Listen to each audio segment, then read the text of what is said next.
또 여러분 오늘도 잘 오셨습니다. 그리고 또 함께 예배 참여하게 돼서 너무너무 감사합니다. 지난 주간 양동이로 물을 쏟아붓는 듯한 폭우가 내려서 특별히 저 남쪽 지방 두루두루 많은 피해를 입고 있고, 또 더욱이 지난 산불로 피해를 입은 곳에 또 물난리가 나서 고통당하는 백성들이 있는데, 특별히 우리 모두는 그들을 위해서 기도하고 하나님의 위로가 함께 하도록 그렇게 해주시면 너무 좋겠습니다. 저는 오늘 일부 예배 드린 후에 세 팀을 기도해 줬어요. 첫 번째는 우리 박지훈 안수 집사님, 윤필홍 권사님 손녀 독일에 살고 있는데, 그 손녀 오늘 일부 예배 참여하고 이렇게 와서 아마 돌 조금 지난 그런 아이입니다. 그래서 함께 축복 기도를 해줬고, 그 다음에 또 우리 김동일 집사님 암으로 투병 중에 있는데 기도를 해줬고, 또 하나는 우리 육종환 집사님 배미자 권사님 자부죠. 며느리 하나밖에 없지만 며느리 또 오늘 이렇게 베트남에 있는데 왔습니다. 근호 동생을 보게 되었다. 임신 6개월이다. 그래서 오늘은 너무 행복해요. 그래서 제가 기도를 해주면서, 야, 우리 교인이 얼마 안 되는데 이렇게 글로벌 해요. 독일에서 오고 베트남에서 오고 그렇게 해서 이렇게 세 팀 기도해 주면서 너무너무 감사하고, 야, 이거 애들이 이렇게 오고 뱃속에 있고 이러니까 이게 좀 사람이 사는 것 같구나. 그런 오늘 기쁨, 저에게 기쁨을 주신 분들이 있어서 너무 행복하게 저는 지내고 있습니다. 지난 화요일 날 우리 인근에 있는 우리 노회 40대 젊은 목사님 두 분이 저를 찾아왔습니다. 한 분은 담임 목사님이고 한 분은 그 교회 부목사님인데, 뭐 제가 보니까 나이가 비슷해 보이는데 아무튼 뭐 몇 살 차이가 나기는 나는가 봐요. 다 40대라고 하니까. 이 담임 목사는 제가 영락교회 사역할 때 가르쳤던 초등학교 아이입니다. 근데 지금은 이제 담임 목사가 되어서 찾아오고, 그 교회는 이제 한 400~500명 정도 모이는 제법 중견 큰 교회입니다. 그런데 이제 그 교회에 성도 한 가정이 자기 부모님이 여기 연천, 접경지대에 있는 연천에 있는 그 시골 교회의 원로장님이라는 거예요. 그래서 그 부모님 있는 그 자기 모 교회에 우리 교회가 가서 좀 이렇게 격려도 해주고 또 봉사도 해주고 그러면 좋겠다. 그래서 이제 한번 갔답니다. 근데 가서 보니까 고양시 사는 사람들이 그래서 거기 또 시골에 가서 시골 교회를 섬기니까 너무 행복하고 좋았다는 거예요. 그래서 성탄절에도 가서 잔치도 해주고 부활절에도 가서도 행사도 해주고 그러면서 이렇게 서로 좋은 관계를 가지고 그 시골 교회를 섬기고 있어서 너무 행복하다. 그런데 그 시골 교회의 목사님이 올 연말에 은퇴를 해야 되는가 봐요. 그래서 그것 때문에 걱정을 하더라는 거예요. 근데 그게 이제 함께 다녔던 그날 따라왔던 이 부목사님이 84년생이에요. 그런데 그 사모님하고 기도하고 또 기도하고 또 기도했어. 비록 한 20여 명 있는 시골 교회지만 제가 그곳에 가서 목회하겠습니다. 좀 감동하세요. 얼마나 감동스러운 일인지 몰라. 그런데 이 담임 목사님은 미국에서 공부하고 미국에서 자라서 한국 목회한 지가 오래되지 않아요. 그래서 이 시골 교회에 가서 목회하겠다는 이 부목사님에게 어떻게 해야 줄지를 몰라서 저에게 데리고 온 거예요. 그래서 제가 지금 한국 교회 상황, 또 지금 이 시대의 정신, 이 시대 상황, 그리고 농촌교회 목회 이런 것에 대해서 두루두루 많은 대화를 했습니다. 그리고 제가 이 두 분 또 위해서 이제 기도를 해줬는데, 저는 이 모습을 이렇게 보면서 그 담임 목사는 되게, 저는 뭐 그 어릴 때부터 선생님이죠. 제가 전도사 때 주일학교 학생이었으니까 자기는 도대체 무슨 말을 해줘야 할지 몰랐는데 참 오늘 잘 왔다고 꼭 필요한 여러 가지 이야기를 해주셔서 감사하다 그랬는데, 사실은 제가 좀 감동을 받았어요. 요즘 같은 시대에 이 84년생 이 젊은 목사가 시골에 가서 주님을 생각하고 그분들을 잘 섬기겠다, 목회하겠다 하는 그 사실 자체만으로도 저는 감동이 되었고 한국교회 희망이 있다. 그리고 오늘 제가 전하려고 하는 말씀, 그릿 시냇가에 엘리야와 함께 하셨던 하나님이 그분에게도 그 교회도 함께 해주리라는 그런 기대감이 생겼습니다. 세상이 아무리 변해도 지금도 이렇게 하나님의 신실한 사람들이 있고 종들이 있다는 것, 그것 자체가 저에게는 또 새로운 도전이었고 힘을 얻는 기회였습니다. 한국교회 희망이 있습니다. 우리 교회도 희망이 있습니다. 자, 우리는 지난 주일부터 하나님의 능력의 종 엘리야에 관해서 살펴보고 있는데, 이 엘리야는 영적으로 매우 타락한 시대에 왕 중에서 가장 악한 아합이라는 왕이 나라를 다스릴 때 담대하게 강력하게 하나님의 뜻을 전했던 선지자잖아요. 아합은 이스라엘의 하나님을 떠나 바알을 섬겼고, 그 바알을 섬기는 것을 보고 이스라엘 백성들도 왕과 같이 바알을 섬기게 되었다라는 사실입니다. 하나님은 이 아합이 하나님을 떠나서 바알을 섬기는 그 모습을 보고 백성들이 또 따라서 다 바알을 숭배하는 이 모습을 보면서 매우 분노하십니다. 내 자식들이, 내 자녀가 하나님을 떠나가는 그런 모습을 보면서 매우 분노하면서 엘리야를 불러서, 엘리야야, 네가 가서 아합에게 이 말을 전하라. 그렇게 하나님의 심판의 말씀을 전합니다. 그때나 지금이나 교인들은 축복하고 격려하고 위로하고 이런 걸 좋아하지, 지가 못된 생각을 하고 하나님 떠날 생각하고 잘못된 길로 가고 있어도 그거 지적하면 힘들어요. 싫어해요. 아합 역시 엘리야가 하나님을 떠나 바알을 섬기고 당신 그렇게 살면 안 된다 그러면서 하나님의 심판을 전하니까 아합이 어떻게 했을까? 악한 왕이잖아요. 네가 뭔데 감히 나한테, 그러면서 엘리야 찾아와 이놈을 잡아 죽여. 그러니까 엘리야가 어떻게 합니까? 그때부터 피난 다니게 됩니다. 도망 다니기 시작합니다. 그 도망 다니는 과정, 그 도망간 곳이 그릿 시냇가라는 것인데, 오늘은 그 상황 속에서 그 그릿 시냇가를 통해서 주시는 하나님의 은혜를 저와 여러분이 함께 나누려고 합니다. 자, 그릿 시냇가의 첫 번째 은혜는 하나님의 말씀으로 시작됩니다. 자, 오늘 본문 2절 말씀 다시 한번 읽어봅니다. 시작. 그러니까 엘리야는 도피를 하든 뭘 하든 자의로 움직이는 것이 아니라 하나님의 말씀을 따라 움직였고, 하나님의 말씀을 따라 심판도 되었고, 하나님의 말씀을 따라 기적도 일어났고, 하나님의 말씀을 따라 새로운 역사들이 나타나게 되었다는 거예요.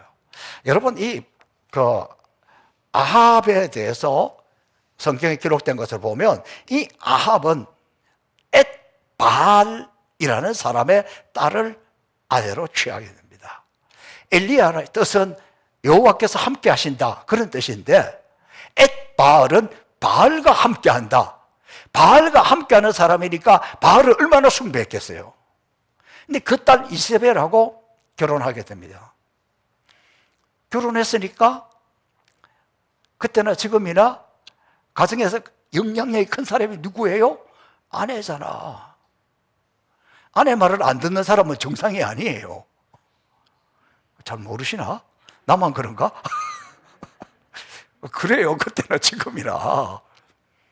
그러니까 이 이세벨의 이야기를 다 듣고, 그래, 내가 당신이 믿는 바알을 숨겨야지. 그러면서 바알 산당도 짓고 그곳에서 바알 숭배를 하고, 백성들도 그냥 아합의 시대니까 아합을 다 따라서 쭉 그렇게 가버렸다는 거예요.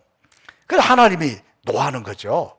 그래서 이 하나님이 엘리야에게 주신 말씀이 하나님이 짓는데, 뭐가 하나님이 짓는지 오늘 본문 1장을 우리 다시 한번 보겠습니다. 하나님의 신호가 뭔지 잘 살펴보면서 읽으십시오. 시작. 길앗에 우거하는 자 중에 디셉 사람 엘리야가 아합에게 말하되, 내가 섬기는 이스라엘의 하나님 여호와께서 살아계심을 두고 맹세하노니 내 말이 없으면 수년 동안 비도 이슬도 있지 아니하리라 하리라. 하나님의 말씀이 없으면 수년 동안 비도 이슬도 내리지 않는다. 이 수년이 3년 6개월입니다. 바알은 풍요의 신이에요. 비의 신이에요. 다산의 신이에요. 그때 당시 사람들이 좋아하는 거죠. 지금도 그렇잖아요. 뭐니 그래도 이게 최고고, 그런 시대잖아요. 자, 그런데 하나님의 진노는 비와 이슬이 내리지 않는다. 비와 이슬이 내리지 않는데 무슨 과일이 되고 무슨 농사가 되고 어떻게 마시고 살 수 있습니까? 하나님의 심판이 뭐로 왔냐 그러면, 너 목숨을 내어놓아라, 이게 아니에요. 가장 현실적인 것, 먹고 사는 문제로 하나님은 바알을 섬기는 자들을 심판하기 시작하는 겁니다. 비와 이슬, 이것의 주인은 하나님이다. 그걸 가르쳐주고 싶은 거예요. 왜냐하면 지금 이 사람들은 비의 신, 풍요의 신이 누구라는 거예요? 바알이라는 거예요. 그래서 자, 바알이 진짜냐, 하나님이 진짜냐, 비를 다스리고 이슬을 주시는 분이 누구냐, 그걸 하나님이 지금 보여주고 싶은 거예요. 그리고 그 하나님의 말씀이 그대로 이루어집니다. 그래서 엘리야가 전달한 하나님의 그 말 그대로 비도 그치고 이슬도 그치고. 여러분 보세요. 지금 우리가 막 물난리가 나가지고 이런 게 좀 실감나지 않을 수 있는데, 뭐 가령 우리나라에 여름에 7, 8월 2달 동안 비가 안 온다 생각해 봐요. 이슬도 안 내린다 생각해 봐요. 여러분, 이슬이 얼마나 중요한지, 아침에 해 뜨는 무렵에 우리 뒤에 벼농사 있는 데로 걸어가 보면요, 그 벼 줄기에 잎에 이슬이 조롱조롱 맺혀가 있어요. 2달 안 내린다고 생각해 봐요. 어떻게 되겠어요? 3년 6개월을 안 내린 거예요. 그러니까 무슨 말이냐 그러면, 사람은, 인간은 좀 어려움이 와도 빨리 하나님께로 돌아오고 하나님이 잘못했습니다 이러면 되는데, 막 끝까지 버텨요. 쉽게 회개 안 해요. 쉽게 마음 안 바꿔요. 아니, 뭐 한 1년 동안 그래가지고 막 먹을 게 없으면 막, 아이고, 천부에 어지없어서 손 들고 옵니다, 이러면 좋은데 안 온다니까. 자, 이 가뭄이 계속 될 때에 엘리야는 다시 하나님의 말씀을 받습니다. 그게 오늘 본문 3절에 나와 있는 거예요. 3절 같이 읽어봅니다. 시작.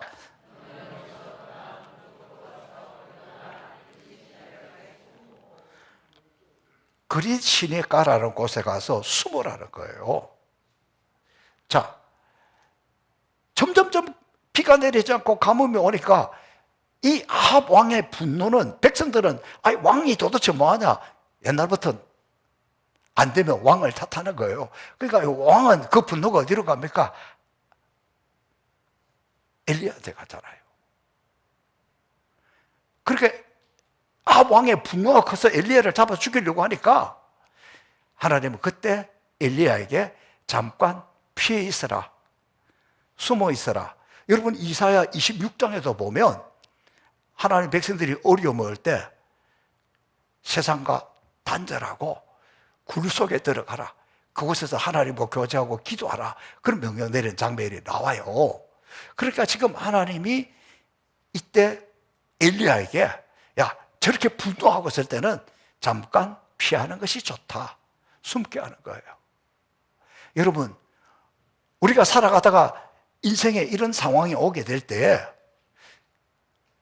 큰 위기를 만났을 때, 큰 어려움을 당했을 때, 큰 풍랑이 왔을 때, 그걸 이기려고 나가면 못 이겨요. 그때는 하나님이 잠깐 숨어라. 그럼 숨어야 되는 거예요. 제가 종종 이야기하잖아요. 제가 해운대 바닷가에서 자랐습니다. 요즘처럼 이럴 때 막 풍랑이 올 때 그 파도 타는 것이 그게 재밌어요.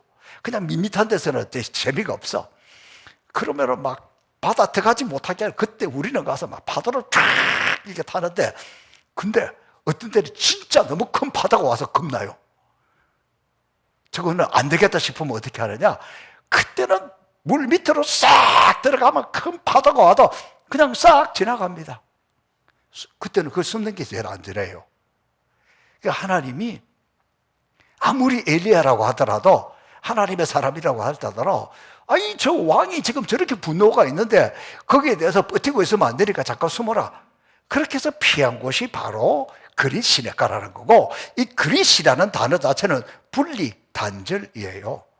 그러니까 그곳에는 큰 요단강이 있는데 그 옆에 조그마한 시내가 있는데 이미 그 말라서 사람이 눈에는 물도 보이지 않아요. 그게 잘 찾아보면 물이 쫄쫄쫄쫄 조금 흘러가는 거예요. 사람도 없습니다. 그늘도 없습니다. 먹을 것도 없습니다. 어떻게 생각하면 말도 안 되는 곳인데 그곳으로 이렇게 숨게 하는 거예요. 불길을 시켰다는 거예요. 그리 시냇가로 이끄는 은혜는 아합 왕가의 단절이요, 세상의 풍요와의 단절입니다. 우리가 그리 시냇가의 은혜를 맛보기 위해서는 먼저 이런 좀 단절의 결단도 있어야 돼요. 나는 예수 믿으면서도 계속해서 세상 하는 거 모든 거 다 해야 되고, 세상 친구도 다 있어야 되고, 세상에 누려야 되는 거 다 해야 되고, 그러면 좀 이런 은혜를 맛보기는 어려워요. 진짜 하나님의 은혜는 내가 하나님 때문에, 내가 예배 때문에,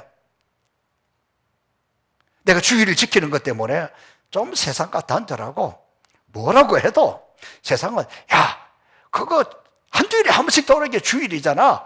아무리 그렇게 이야기해도 나는 하나님 앞에 가는 것을, 주의를 지키는 것을 생명처럼 지키고, 뭐 이런 단절이 있어야 이게 하나님 역사가 일어나지 않겠습니까? 바로 이런 단절이에요. 자, 그러면 우리는 이 말씀을 통해서 우리가 살아가다 이런 뭔가 단절이 있을 때 여기에 하나님이 뭔가 요구하는 것이 있구나. 하나님이 나에게 요구하는 것이 무엇일까? 또 이때는 내가 이러다가 말라 죽겠구나. 그것을 느끼는 것이 아니라 하나님이 뭔가를 준비해 놨구나. 여러분 지금 여러분이 어떻습니까? 지금 하나님이 나를 세상과 자꾸 단절을 시키고 있습니까? 물질하고 단절을 시켜서 아주 궁색하게 살고 있습니까? 몸을 세상과 단절하기 위해서 병들어 있습니까? 아주 자식들 때문에 사람들 보기가 어렵습니까? 어떤 모양의 단절이라 할지라도 이 단절이 시간이 있을 때에 단절로서 끝나는 것이 아니라 세상과 단절되고 무엇과 단절될 때에 그때는 무엇을 붙들어야 되느냐? 하나님을 붙들어야 되고, 기도의 줄을 붙들어야 되고, 십자가를 붙들어야 되고, 기도의 줄을 붙들어야 돼요. 저는 좀 요즘 목회하면서 제일 안타까운 게 뭐냐 그러면, 좀 어려우면 좀 괜찮아지면 교회 가지 뭐, 좀 괜찮아지면 기도하지 뭐. 이게 너무 안타까워요. 지금 이 기회는, 이 단절은 하나님이 나를 붙들어라, 기도의 줄을 붙들어라, 은혜의 줄을 붙들어라, 그걸 요구하고 있는데 우리는 거꾸로 가고 있어. 그래서 여러분, 혹 왜 하나님이 내 주변에 돈들을 다 막아버릴까? 뭘 이렇게 다 막아버릴까? 그건 하나님이 얘야 나 좀 봐, 나 좀 봐. 너 나 좀 보라. 왜 자꾸 세상만 보고 있니? 그러면서 우리를 그릿 시냇가로 옮겨 놓았다는 것. 그걸 잘 깨달아서 믿음으로 승리하시기를 축복합니다. 자, 두 번째는 그릿 시냇가의 은혜는 순종의 은혜예요. 왜냐하면 이 엘리야는 현실적으로 말이 안 되는 곳으로 하나님 인도하시는 거예요. 아까 그랬잖아요. 사람도 없고 그늘도 없고 먹을 것도 없고 숨을 것도 마땅치 않은 그곳에 가서 숨으라고 하는데, 그럼에도 불구하고 하나님은 다 계획이 있을 거야. 하나님이 아무 생각 없이 나를 그곳으로 가라는 게 아니고 뭔가 하나님의 뜻하는 바가 있을 거야. 그러면서 순종하는 거예요. 여러분, 요즘 세상은요, 순종이라는 게 없는 세상이에요. 하나님께도 순종하지 않고, 제가 또 여러분들에게 뭘 이렇게 있게 해도 순종하지 않아요. 다 자기 생각대로 움직이고 자기 뜻대로 움직여요. 너무 순종이라는 게 보기 어려운 시대예요. 그러나 단절되었을 때, 뭔가 막힐 때에 다시 하나님의 말씀을 생각하고 하나님 이끄시는 것에 따라서 순종할 수 있어야 돼요. 이 순종하여서, 진짜 순종하여서 하나님의 이끌림을 받은 사람들이 이렇게 노래했습니다. 주님 말씀하시면 내가 나가리다. 주님 뜻이 아니면 내가 멈춰서리라. 나의 가고 서는 것, 가는 것, 서는 것, 주님 나를 이끄소서. 주님의 뜻입니다. 그러니까 내 뜻이라고, 내 생각이라고, 내가 합리적이라고 하는 것이 아니라 그것이 주님의 뜻이라면, 그것이 주님의 말씀이라면, 그것이 주님이 이끄시는 곳이라면 순종할 때 기적이 일어난다는 거예요. 왜냐하면 하나님은 우리의 고난의 때에 순종하고 피할 길을 주는데 우리 생각하고 좀 달라요. 내 방법하고 좀 달라요. 하나님은 극심한 가뭄의 시기에 오히려 그릿 시냇가 황무지와 같은 돌짝박한 곳으로 이끌어 주셔서 거기서 먹을 것을 공급받고 숨어서 지내도록 역사하시는 은혜의 장소라는 거예요. 그러니까 지금이 아무리 고립됐다 할지라도, 아무리 분리됐다 할지라도, 아무리 단절됐다 할지라도 하나님이 함께 하시면 그것이 곧 은혜의 장소라는 것을 가르쳐주고 있습니다. 하나님은 고난의 때에 숨길 것을 준비하시고 때를 따라 은혜를 베풀어 주시는데, 하나님의 인도하심에 순종하면 하나님 이 복을 누리게 될 줄로 믿습니다. 자, 세 번째, 그릿 시냇가가 우리에게 주는 은혜는 우리의 생각, 우리의 머리, 우리의 계획, 우리가 예상하는 것을 뛰어넘어서 옵니다. 여러분, 까마귀는 유대인들에게 있어서 율법적으로 부정한 짐승입니다. 그런데 하나님은 그런 까마귀를 통해서 엘리야에게 먹을 것을 갖다 줍니다. 인간의 생각으로는 불가능하고 불길한 것입니다. 부정한 것입니다. 그러나 하나님은 어떤 방법을 통해서라도 자기 백성을 먹이십니다. 그러니까 여러분, 우리가 어려움이 있을 때 내가 생각하는 사람을 통해서 꼭 위로가 오는 게 아니에요. 자, 보세요. 이스라엘 백성들이 애굽에서 나올 때는 그 위대한 하나님의 사람 모세를 통해서 이끌어냈습니다. 그러나 바벨론 70년 포로로 있을 때 해방시켜서 보내는 사람은 누구냐 그러면 하나님 전혀 모르는 사람, 이방의 왕 고레스라는 대왕을 통해서 가라, 해방시켜 주는 거예요. 이스라엘 백성들은 전혀 상상하지 못했습니다. 저는 그 모습을 보면서 우리나라도 통일되는 그날은 우리가 아무도 예상하지 못한 곳에서 일어나지 않을까? 그런 생각을 합니다. 자, 가장 우리의 예상을 뛰어넘는 하나님의 은혜와 축복은 저는 이것이라고 생각합니다.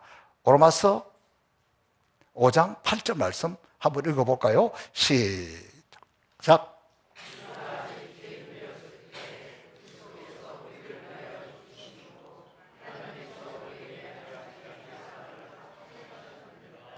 자, 보세요. 우리 상상은 이런 거잖아요. 하나님이 우리를 사랑하는 그 사랑을 확정하는 것은 내가 하나님 앞에 예쁘게 할 때, 내가 하나님 말을 잘 들을 때, 내가 순결하고 깨끗하게 살 때, 주님 마음에 들 때, 그때 하나님이 자기 사랑을 확정시킨 것이 아니라라는 거예요. 언제? 우리가 아직 죄인 되었을 때에. 우리가 아직 더러워져 있을 때예요. 그래서 여러분 교회 와서 어떤 사람들은요, 야, 그 교회 갔더니 뭐 사람들이 왜 다 그 모양이냐? 그래갖고 나는 싫다? 아니, 여기 깨끗한 사람 있습니까? 여기 온전한 사람 있습니까? 성경은 의인은 없나니 하나도 없으며 모든 사람이 죄를 범하였으며 하나님의 영광을 이루지 못하더니, 하나님이 자기의 사랑을 확정한 것은 나 같은 죄인, 우리가 죄인 되었을 때 불러준 거예요. 잘났다고 깨끗하다고 좋다고 부른 게 아니라 우리가 아직 죄인 되었을 때야. 그분은 우리를 불러주셔서 우리에게 자기의 사랑을 확정시켰다. 어떻게까지? 아들을 주기까지 하면서. 하나님의 역사는 여러분이 기대하는 사람 통해서 오는 건 아니에요. 뜻밖의 예상하지 못했던 방법으로. 그래서 우리가 너무 합리적으로, 우리가 너무 내 생각이 뭐 똑똑 빠르고 나는 판단이 옳다고 그래갖고 믿어가지고 어려워요. 그냥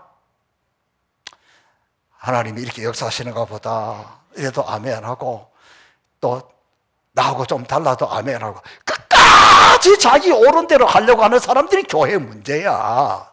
자기 생각이지 하나님 생각이 다르다니까. 어느 정도 다른 줄 아세요? 하나님은 이렇게 이야기합니다. 내 생각과 너희 생각은 동과 서가 먼 것 같이 멀다. 내 생각이 꼭 옳은 것은 아니다. 시작. 내 생각이 꼭 맞는 것은 아니다. 시작. 그 내 이야기가 아니라 하나님의 말씀이라니까. 그래서 여러분, 하나님의 기적은, 하나님의 역사는 우리의 예상을 뛰어넘어서 온다는 것. 자, 이때 보면 하나님의 공급은 매일매일 이루어져요. 자, 오늘 5절과 6절 하나님 어떻게 공급하시는지 한번 읽어보겠습니다. 시작.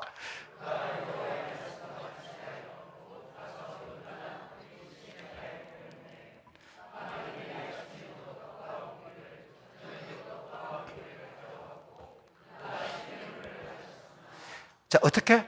하나님의 말씀과 같이. 아침에도 저녁에도. 그러니까 지금 여러분 가운데서는 뭐 이왕이면 하루에 3-4끼를 해주면 좋지 왜 2끼인가? 여러분, 우리 인류가 3끼 먹은 지 얼마 안 돼요. 지금 3끼 먹으니까 다 그런 줄 아는데 그게 아니에요. 인류가 3끼 먹은 거 100년도 안 돼요. 다 그전에는 2끼만 먹었어요. 이 말은 하나님의 말씀과 같이 때마다 끼니마다 하나님이 떡과 고기. 여러분, 지금도 떡과 고기를 때마다 먹는 사람이 있습니까? 없습니다.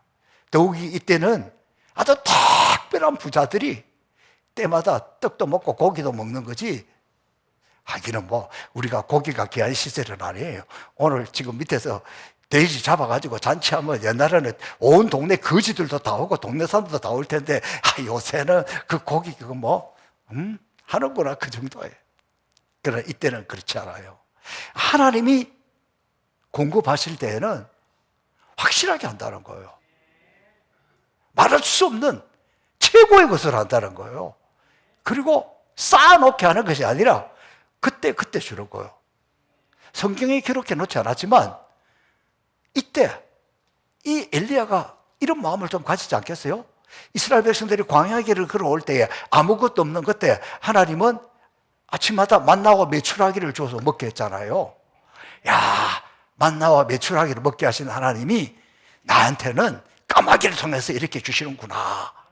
저는 그렇게 생각했을 것 같아요. 자, 그럼 이것을 바라보는 우리는 어떻게 생각하면 되겠습니까?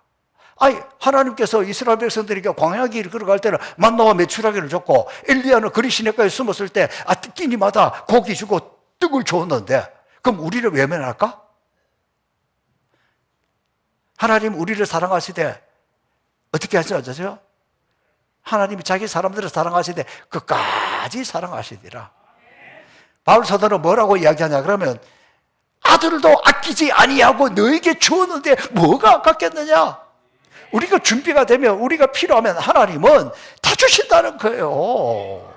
그래서 우리는 이 그리 시내가에 주시는 이 은혜는 하나님이 그때만이 아니라 모세 때만이 아니고 엘리야 때만이 아니고 지금도 계속해서 이루어지고 있다는 것을 기억해야 됩니다. 여러분, 까마귀는 날짐승이에요. 까마귀는 시체, 썩은 것들, 그런 걸 좋아하는 짐승입니다.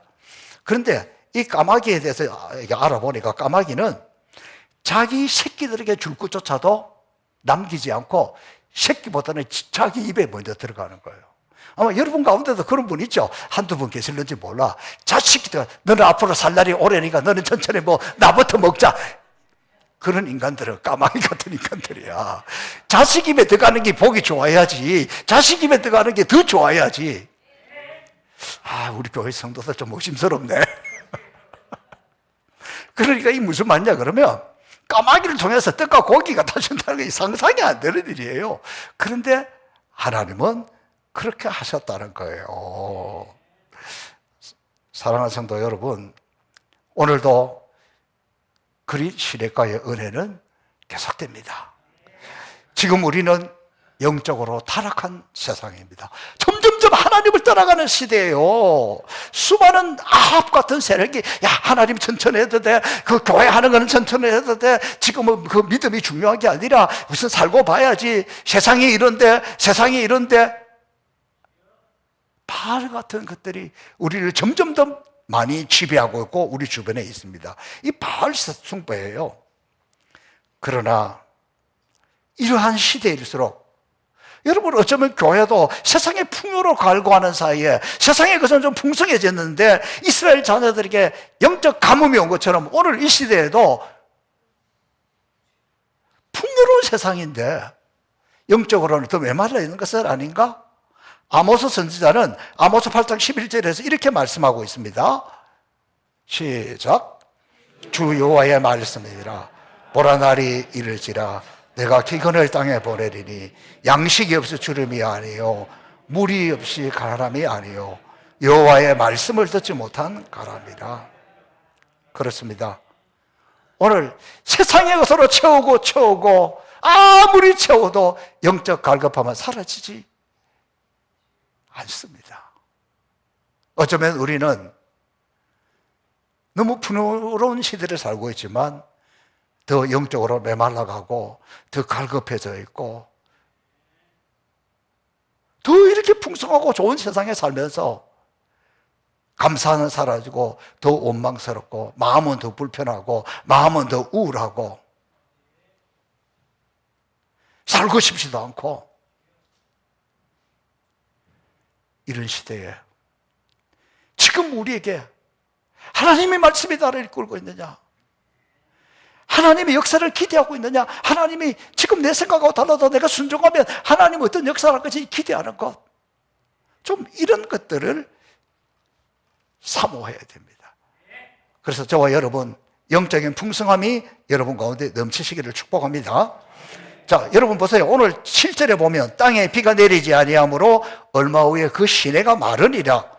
그리 시내가도 말랐습니다. 우린 이걸 알아야 돼요.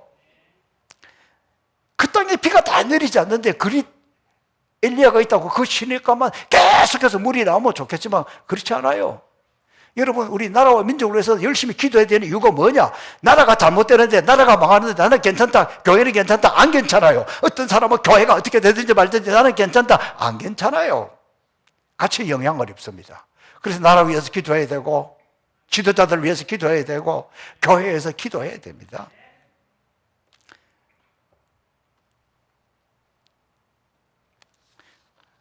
그리 시내가도 말랐습니다. 그러나 여기서 우리가 중요한 것은 우리가 은혜 속에 살아도 은혜 속에 사는 사람도 내 주변의 환경이 먹고 사는 문제가 마를 수 있다는 거예요. 그러나 그리 시냇가가 말랐다고 하나님의 은혜가 마르는 것은 아닙니다. 하나님의 역사가 마르는 것은 아닙니다. 하나님의 능력이 멈추는 것은 아닙니다. 인생이 마를 때에 우리는 하나님의 또 다른 이끄심을 깨달아야 합니다. 그리 시내도 말랐고 까마귀가 공급하는 떡과 고기도 끊어졌지만 하나님의 은혜는 그것으로 끝난 것이 아니라 새롭게 역사하신다는 것을 알아야 합니다. 그러므로 지금 내가 말랐다고 내가 낙심하거나 하나님을 원망해서는 안 됩니다. 하나님이 또 은혜를 부어주시는 장소로 가야 합니다. 그러므로 여러분 세상에서 재정적으로 말랐다, 그러면 하나님 앞으로 아버지 집으로 와야지. 더 십자가를 붙들어야지. 병들었다면 또 인간 관계가 멈추었다면 그렇다고 해서 이 세상을 살아가는 우리가 육신의 장막을 입고 살아가는 동안에 병에 걸릴 수도 있고 배고플 수도 있고 또 인간적으로 단절이 될 때도 있고 고통을 당할 때도 있습니다. 그렇다고 하나님이 사라진 것 아니에요. 하나님이 돌아가신 것이 아니에요. 은혜가 끝난 것이 아니에요. 그래서 그때마다 우리는 더 십자가를 붙들어야 되고 더 은혜의 자리에 나와야 되고 더 예배의 자리에 나와야 계속해서 은혜가 이어진다.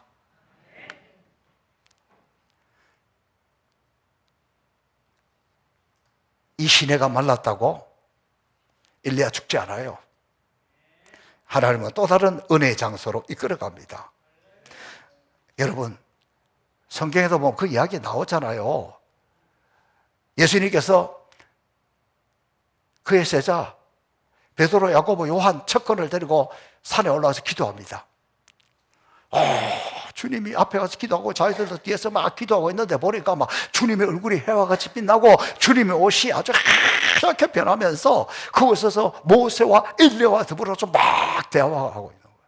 그 영광스러운 모습을 본 베드로가 예수님에게 이렇게 요청합니다. 주님, 너무 여기가 좋습니다. 여기 내가 초막셋을 지어서 하나는 모세를 위해서, 하나는 엘리야를 위해서, 하나는 주님을 위해서 짓고 우리 여기서 살면 안 되겠습니까? 주님이 허락했습니까? 여기는 잠시 은혜를 체험하는 곳이지 너희가 살아가야 할 땅은 여기가 아니야. 그리고 밑으로 내려옵니다. 밑으로 내려오니까 막 병든 아이 데리고 와가지고 막 거품을 내고 떼굴떼굴 구르고 있고 그곳에 와서 주님이 또 그 아이를 고쳐주잖아요. 마찬가지로 때로 우리가 은혜 받을 수 있는 곳이 있어요. 그러나 여러분이 끊임없이 찾아야 되고 끊임없이 와야 되고 끊임없이 주를 놓지 않아야 되는 것은 바로 이 예배의 자리라는 거예요. 바로 그 하나님, 그 역사. 자, 오늘 이 본문을 통해서 중요한 것은 뭐냐 그러면 지금 여러분이 당하고 있는 상황이 죽을 병에 걸릴 줄 누가 알았어? 사업이 그렇게 망할 줄 누가 알았냐고. 잘 될 줄 알았지. 어느 날 갑자기 직장이 끊어질 줄 누가 알았냐고. 그럴 수 있다는 거예요. 누구에게나 그럴 수 있는데 이걸 이기는 사람은, 이걸 극복하는 사람은 그때부터 하나님의 쓰임을 받는 거예요. 그때부터 길이 열리는 거예요. 그러니까 포기하면 안 됩니다. 실망하면 안 됩니다. 쓰러지면 안 됩니다. 그럴수록 은혜의 줄을 잡고 기도의 줄을 잡고 십자가에 붙들고 믿음으로 딱 나와서 기도해야 역사가 일어나는데, 바로 이 기랏 시냇가에서 이 경험이 얼마나 중요하냐 그러면 이게 없는 사람은 쉽게 쓰러집니다. 쉽게 포기합니다. 쉽게 낙심합니다. 그러나 이것을 체험한 것이 왜 중요하냐 그러면 또 살다가 어려움이 올 수 있어요. 위기도 올 수 있어요. 마를 수도 있어요. 그럼 그때 어떻게 생각합니까? 그리 시냇가에서 나와 함께 하셨던 하나님, 그때 까마귀 통해서 먹을 걸 주셨던 하나님, 그때 나를 보호해 주셨던 그 하나님 지금도 함께 하실 거야. 또 도와주실 거야. 또 역사하실 거야. 그 믿음이 생길 수 있기 때문에 중요한 거예요. 여러분, 우리 부모님 세대, 할머니, 할아버지 세대는요, 기도해서 은혜 많이 받았어요. 기도해서 응답 많이 받았어요. 그래서 밤낮 예수 믿는 것은 받은 증거 많도다. 받은 증거 있으니까, 체험이 있으니까 그렇게 했는데, 오늘은 그런 찬양 안 하잖아요. 잘 안 하잖아요. 왜? 체험이 없는데 어떻게 해? 그래서 우리는 이 여름을 지나가면서 좀 나태하지 말고 오늘 이 은혜를 우리가 체험해야 돼요. 이것이 체험하고 이것이 딱 분명하면 앞으로 우리 살아갈 때, 여러분, 우리 하나님 앞에 가는 그날까지 어려움 없는 세상 없습니다. 모든 것이 형통해가지고 아무 걱정도 없고 근심도 없고 산다. 죽으면 그거 가능한데 살아있을 때는 안 그래요. 그러나 이 바로 오늘 그리 시냇가에 이 체험이 있는 사람은 북풍이 불어도 남풍이 불어도 가시밭의 백합화처럼, 가시밭의 백합화 예수의 향기에 날리니. 그 뜻이 무슨 뜻인지 아세요? 가시밭 가운데 여린 백합화 꽃이 피어 있으면 동남풍이 불고 서부풍이 불고 바람이 불면 가시에 백합화가 찔리잖아요. 찢어지나요. 그때 향기가 난다는 거예요. 진짜 예수 믿는 사람은 고난 때 향기가 나는 거예요. 어려울 때 향기가 나는 거예요. 마를 때 향기가 나는 거예요. 그러므로 저와 여러분, 오늘 이 그리스도의 은혜가 저와 여러분 가운데 있어서 좀 어려움이 왔을 때 벅쓰러지지 말고 포기하지 말고 그때야말로 주님이 향기를 날리고 그때야말로 진짜 믿음의 사람의 모습을 보여주고 그때야말로 십자가를 붙들고 가면 하나님이 살려주십니다. 하나님이 회복 주십니다. 하나님이 일으켜 주십니다. 이 은혜 저와 여러분 가운데 넘치시기를 주님의 이름으로 축복합니다. 살아계신 아버지 하나님 감사하고 또 감사합니다. 우리 연약한 인생들은 쓰러지기도 잘하고 넘어지기도 잘하고 삐지기도 잘하고 벗어나기도 잘합니다. 그러나 마를 때가, 힘들 때가, 고통의 때가 세상과는 단절하고 주님과 더 가까워질 때인 줄 알고 하나님의 은혜를 체험하도록, 하나님의 능력을 체험하도록 우리를 붙들어 주옵소서.